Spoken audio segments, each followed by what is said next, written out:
brother. Call for 2 man on the back.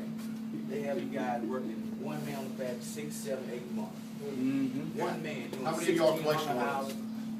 Collection work. How many of y'all go out on one-man trucks often, or you drive? We doing it today. Okay, so go ahead, brother. Your points be approved, man. You're doing 16, 1,700 hours by yourself. Then you have to go help other people too. Yeah, so if they get down early, they gotta go help. Yeah, so you get robbed by yourself. You work by yourself. You get robbed by yourself, and you got a truck that got 2 men on it, and you beat them. You finished before them, so now you gotta go help them. You by yourself. Right. You gotta help a truck with 2 men on it. I get it. And then also when the 2 man truck, they're gonna be the other way around. The 2 man truck. after you done picked up 10 tons on the bank and you come back to 2, you go down, man. You went by yourself, man.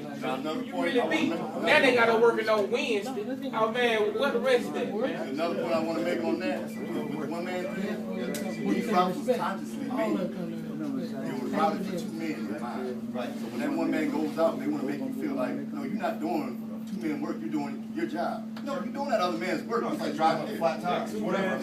You're right. You know, if you're a collection worker and you're on the back of that truck, you're supposed to have 2 men. It's like you said, that's the one thing. That's what makes the work efficient and safe. Right. And don't they have in the rules they're supposed to have 2 men on the truck? Right. Yeah. Wait. Now you mentioned, somebody mentioned earlier that you're supposed to bring a doctor's note even if you miss 1 day, right? What's the same rule book about that? 3 days. On the 3rd day. So let's just say this, okay? Now we're going to talk about all your issues, okay? And we're going to raise them all up when we get to the point, right? Well, let's just take this one issue. Let's say you get organized so you can enforce the rules that they have on the book. Even with that, it establishes a level of fairness that you don't have now. Because they can write whatever they want on those books. But if you don't have the power to enforce it, then what's the good? It ain't worth nothing, right? Okay. Brother in the back had his hand up, and I know I'm missing. You already answered the question for me. Okay. So we talk about work rules, we talk about pay, we talked about safety, we talked about equipment, we talked about pension. I know the health insurance. See, I got a nasty habit, okay? Now, if I did this on this job, how much are they going to charge me now? $50.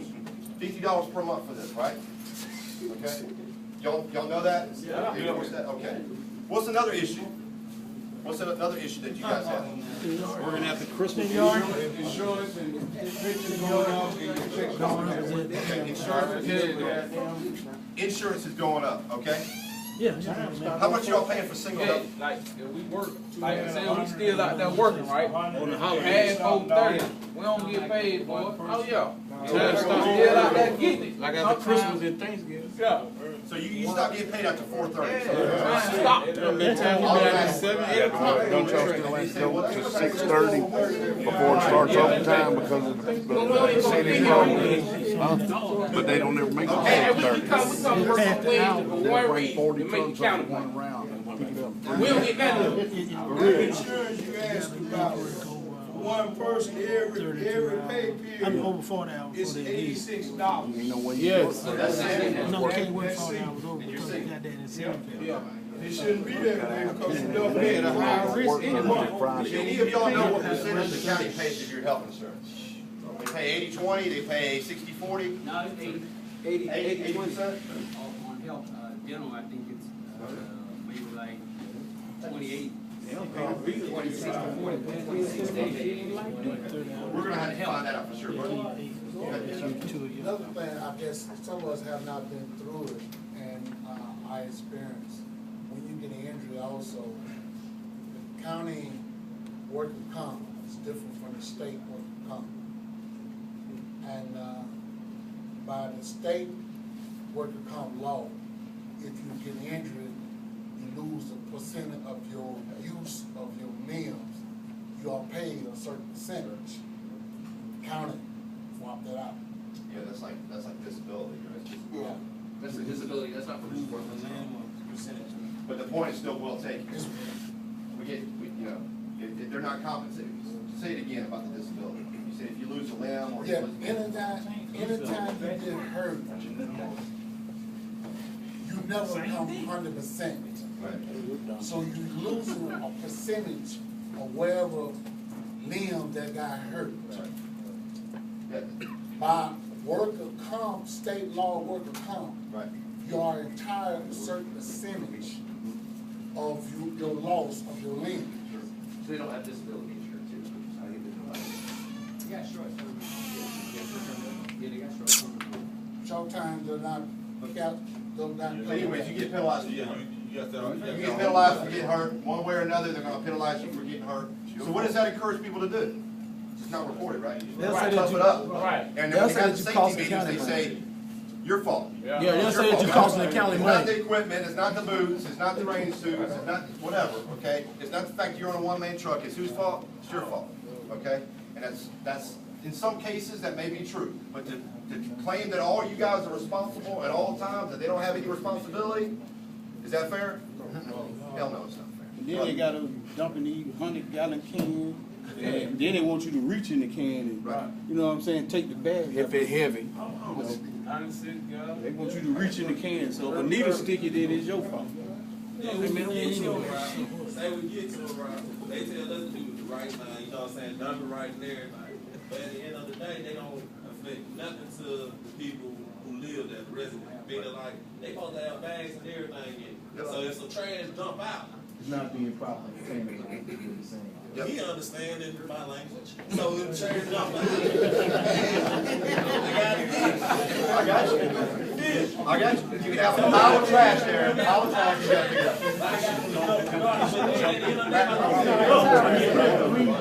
No, hey, look, Which is also against county policy. There's policy in writing that the supervisor will go directly out of his mouth to the contrary. You know, I don't never get that. And you can sit there and hold the paper right in his face. Well, I told you go out there and get it. okay, so we got a lot of issues. I know that we didn't cover it all, right? We did not cover it all. But this is the foundation. Your issues are the foundation of everything that we're going to go back to, okay? Eric's going to explain the process, but I'll kind of give you a quick overview, all right? So far, we got over 390-something guys that signed the petition. We got guys filling out surveys, and we got something else for you a little bit later in the program. So we're organizing, okay? Some of y'all got the message on the phone when we had the meeting, right? Did you get that? Okay. We set up online on Facebook, we set up a page so that people can come, sanitation workers can come and share information. We're getting organized. We're doing what we have to do. Next week is our first meeting with the county commissioner, okay? We're gonna meet with the county commissioner and talk to them about their interest in passing a resolution, amending the county charter to recognize you. And then after that, we're gonna be meeting with the county to meet with them and come up with an understanding about the changes that y'all want to see made. Every step of that process, y'all are going to be there. Y'all are going to be a part of it. Earlier this week, we had a guy from Central Lot named Derek, got permission to go down to the county commission. He spoke at the mic, and all he said was, I'm not representing anybody, but I'll tell you right now, we want a union in DeKalb County Sanitation. And he looked at all the county commissioners and said that to their face, okay? After that, we had county commissioners reaching out to us saying, how can we set up a meeting, okay? So there will be a time where we're going to want every single one of y'all to be down in that county commission and to say, they're talking about raises and all these other issues. You're going to say, we want one thing. And what's that? Money. Be organized. I'm with you. Money, respect, safety, all those issues. But the way that we're going to get it is, okay. All right, now I need a volunteer to come up here and help me right quick. Who's going to come up here? Okay, we got a volunteer right here. Okay, look, now check this out. Now, earlier Greg was telling you about what a union is, okay? And I think Eddie mentioned this. So who's your guy? All right, well, okay, we'll do this. I think he's on volunteer. No, come up here and stand up here with me now if you're going to grab the pencil. All right. Now this is going to be a little bit more difficult for the demonstration because of who we're dealing with. Okay, so now you go up and you go see who's this, McBride? You got and Tracy, right? Or CEO, Burl Ellis, whoever's the ones in power. You go up there and you say, you know what? I can't pay my bills. I got bills collectors calling. Interest is coming up.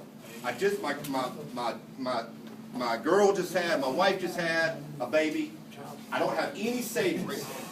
I've been injured. I can't even afford my medical bills. I got bills coming from the ambulance company that I can't even afford, okay? They're putting me in bankruptcy. My house is in foreclosure. I can't even afford gas to come to work, and I can't even afford a motor car to come to work, right? Any of that sound familiar? My damn refrigerator's empty. I'm broke, and I'm poor, and I'm hungry. Help me out.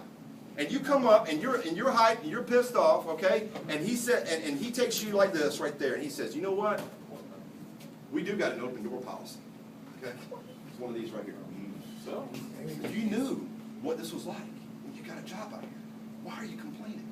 You should have done more with your life. It's your fault, okay? And you hear Romney, you're going to hear his vice presidential candidate tonight.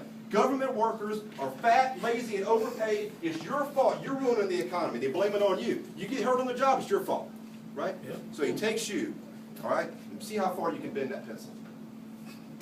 Break. Keep on breaking. Okay?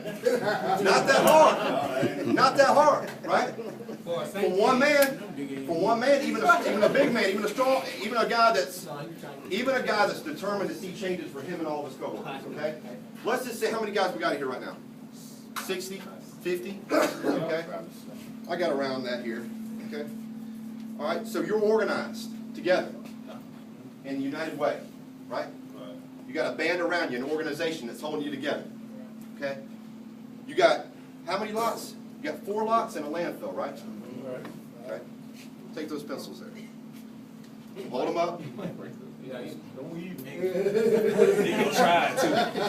right. So we go in there together, all right, and we're organized and we're together. We go down to county commission. We say we want to be recognized. We want to be recognized in a union. Okay? All right. Give it a shot. You can do it. Break one of them. All right, let me see it again. Hope strong. All right, you see this right here? Okay, that's the power of the county coming down on you. But if you're together, all right, give it. All right, we'll give it up for him. I'm not saying today. Anybody want to try